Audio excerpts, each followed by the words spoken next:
বাংলাদেশ ব্যাংকে যোগ দিলেন নতুন গভর্নর মোস্তাকুর রহমান। বললেন, কথা কম বলে কাজ করে দেখাতে চান তিনি। কেন্দ্রীয় ব্যাংকের কর্মকর্তাদের সাথে প্রথম বৈঠকেই সুশাসন আর শৃঙ্খলা নিশ্চিত সহ কয়েক দফা নির্দেশনা দেন।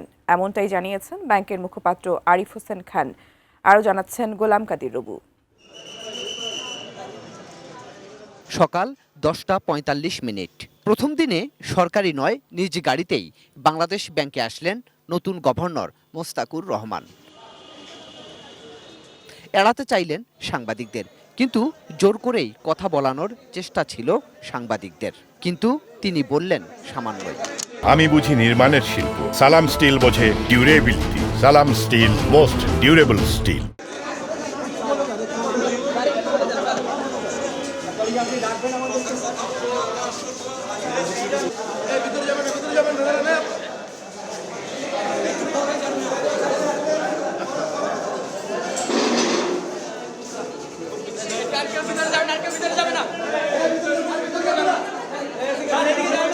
পরে সাংবাদিক সম্মেলনে হাজির হন মুখপাত্র আরিফ হোসেন খান।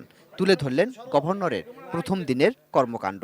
জানালেন, গভর্নর শুরুতেই শীর্ষ পর্যায়ের কর্মকর্তাদের সাথে বৈঠকও করেছেন। মূল্যস্ফীতি নিয়ন্ত্রণ, উচ্চ সুদের হার কমিয়ে বিনিয়োগে গতি আনতে দিলেন কিছু দিক নির্দেশনাও। গভর্নর মহোদয় প্রথমেই বলেছেন বাংলাদেশ ব্যাংক এবং একই সাথে ব্যাংকিং খাতে উনি গুড গভর্নেন্স এনশিওর করতে চায়। উনি বলেছেন ম্যাক্রো ইকোনমিকে স্টেবল রেখে গ্রোথটা বৃদ্ধি করতে হবে। বিনিয়োগ বৃদ্ধির ক্ষেত্রে একটা বড় বাধা হচ্ছে হাই ইন্টারেস্ট রেট। এটা কিভাবে অ্যাড্রেস করা যায় সেটাও বাংলাদেশ ব্যাংক বিষয়টি তলিয়ে দেখবে।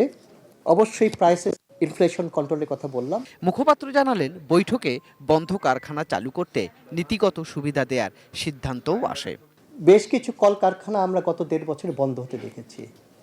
এই পলিটিক্যাল আনস্টেবিলিটি সহ ডলার প্রাইসিং বিভিন্ন কারণে বন্ধ হয়ে গিয়েছে। ইকোনমিককে যদি বুস্ট আপ করতে হয় তবে এই কলকারখানাগুলোকে অবশ্যই চালু করতে হবে। এই ব্যাপারে বাংলাদেশ ব্যাংক উদ্যোগ গ্রহণ করবেন।